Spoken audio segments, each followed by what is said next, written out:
我真的後悔買房了。我前幾年200多萬買的房子，大家又忍不住看了一眼，同小區賣130萬，還沒有人要。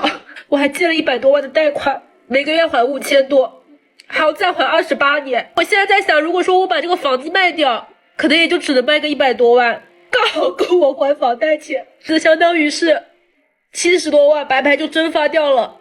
2024年全中國地鐵運量創下322.4億人次的歷史新高，但是因為地鐵造價高昂，許多城市地鐵仍然無法靠票價收入獲利。中國專業機構統計，扣除中央補貼，全國至少有26個城市的地鐵陷入了虧損的狀態。特別值得關注的是，曾經最賺錢的深圳地鐵，2024年虧損了335億。深圳地鐵虧損與它對房地產巨頭萬科集團的投資有着直接的關係。中國房地產市場持續下滑，導致萬科面臨債務的危機。其中，深圳房地產市場最高跌幅達到了70%。今天我們就來聊一聊這些話題。博主田小慧是在北京打工的北漂一族，我們來一起看一下她上班擠地鐵的體驗。在北京上班單程通勤時間近2小時是怎樣的體驗呢？我目前住在海淀，工作在昌平，早上6點30起床，6點50出家門，踏上上班路，先騎上我的小電動到地鐵站，用時10分鐘，卡着點坐上早上7點05的地鐵，選擇這個門上車，方便待會兒換乘。這個點地鐵上人挺多的，基本上是沒有座位。看看早上7點的地鐵上大家都在幹什麼？給孩子補課的家長，背單詞的學生，看電子書或者聽音樂的上班族。7點20到站去換乘地鐵4號線，每次換乘都會不自覺地加快腳步，有種落後就要挨打的感覺。車還有2分鐘，大家都在排隊等着。我前面有1人，看看待會兒上車能不能有個座。車門剛開，突然從旁邊冒出來一個人搶到我前面，不按常理出牌啊！很快就到海淀黃莊了。今天高速有點堵，終於8點35到公司了。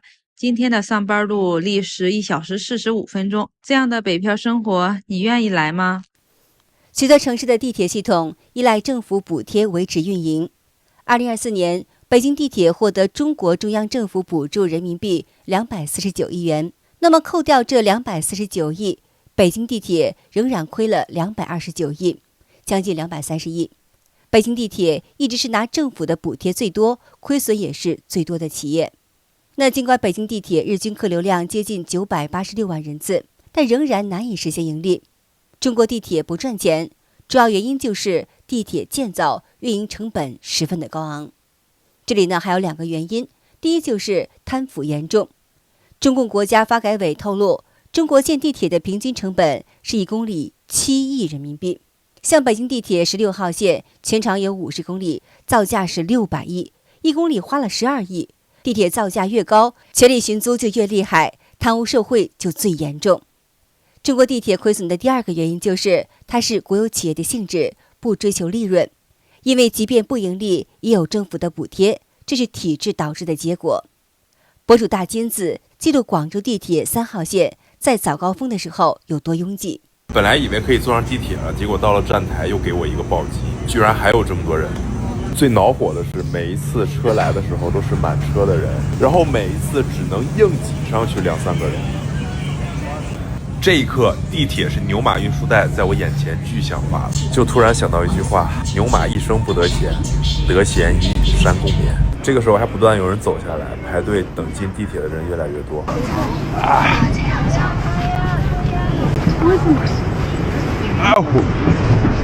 我前面有個女生在進地鐵的時候被擠倒了。後面的人不要擠了嘛。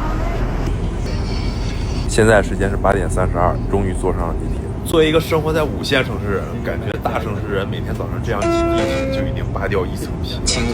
一位深圳博主說，他要搭乘地鐵1號線去深圳灣生態科技園。他說自己已經有半年沒有在早高峰的時候去坐地鐵了。上了地鐵以後，他發現坐地鐵的人確實比以前少了很多。地鐵1號線是深圳最繁忙的線路之一，因為這條線通往科技園最繁忙的深大站和高新園站。科技園的主力是35歲以內的年輕人，所以他們也是深圳早高峰的主力。前兩天我看到社交平台上說深圳地鐵人變少了，現在看來確實人少了。之前都需要排隊人擠人的地鐵1號線，現在就算是高峰時段也可以輕鬆進去。不知道是不是我今天來的時候剛好是這種情況，還是已經成為常態了。在地鐵上99%的人都是拿着手機沉浸在自己的世界裡。不過講真，深圳的年輕人還是非常務實的。別看他們穿着簡單的 T 恤拖鞋，不拘泥外在，他們也可能是某個大廠拿着高薪的員工哦。在深圳這個城市，你會發现時間被擠壓的厲害，每個人都拼命往前趕，根本停不下來，當然也不敢停下來，因為想要在大城市，尤其是像深圳這樣的頂級大城市扎根立足，實在是太難了。深圳地鐵曾是中國地鐵行業的盈利王，但是2024年出現335億元的虧損，創下中國城市軌道交通史上最大虧損記錄，差不多每天虧1億。過去5年賺的錢，1年就全虧完了。深圳地鐵曾連續14年盈利，不是靠賣票盈利，主要是依賴於站城一體化的業務所得。站城一體化就是在地鐵站周邊搞房地產開發。深圳從利潤王變成了虧損王，和房地產公司萬科有關。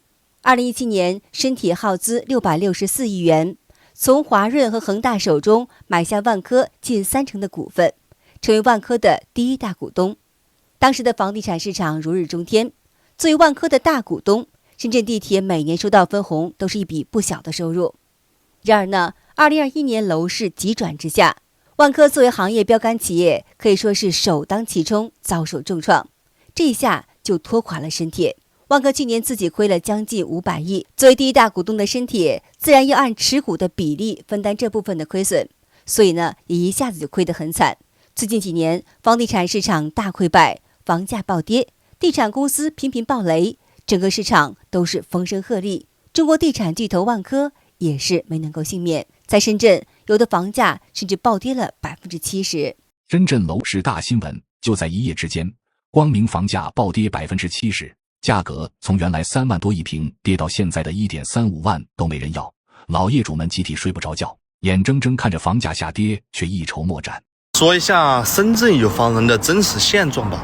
你是不是也覺得在深圳有套房好像很厲害？我用我的親身經歷告訴大家，我們這些人現在有多無奈。我是06年來到深圳，在這邊待了快20年了，也是吃了不少苦。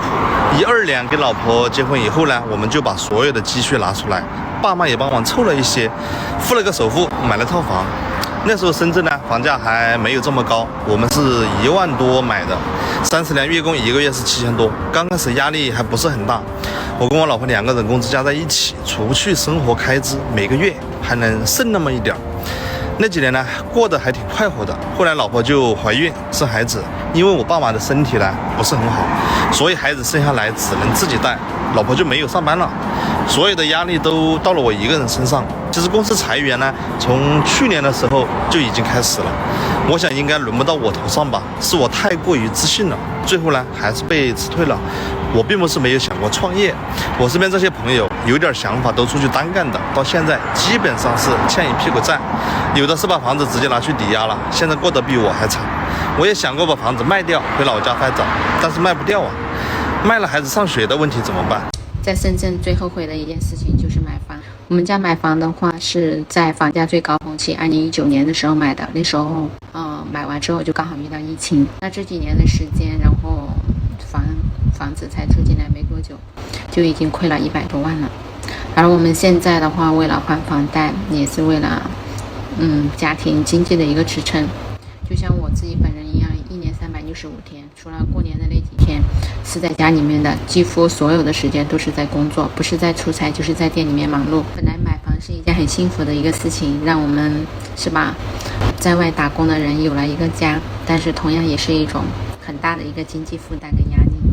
因為這個房貸的一個壓力，不得不每天的去拼命工作，然後還房貸，然後房貸還沒有怎麼還吧，結果一下子就虧了100多萬。一提到買房子，我就和老公吵架。我和老公来深圳10多年了，19年的时候，我們手上存了60萬，我就想在深圳買房。当时我们周邊商品房的價格均價在5萬左右，60萬根本就給不了首付，所以我就想買集資房，60幾萬可以買一套小兩房，不用背30年的房貸，壓力也沒有這麼大。但是缺點是集資房沒有小區，大多數都是獨棟，地理位置比較偏，周邊的配套措施比較一般。但是我覺得只要有房子住就行了。但是我老公100個不同意，看房子的時候也不樂意，就板着個臉看了好幾個月也沒有看成，不是嫌貴就是嫌小，要麼就嫌環境太差。最後我還是決定不買了。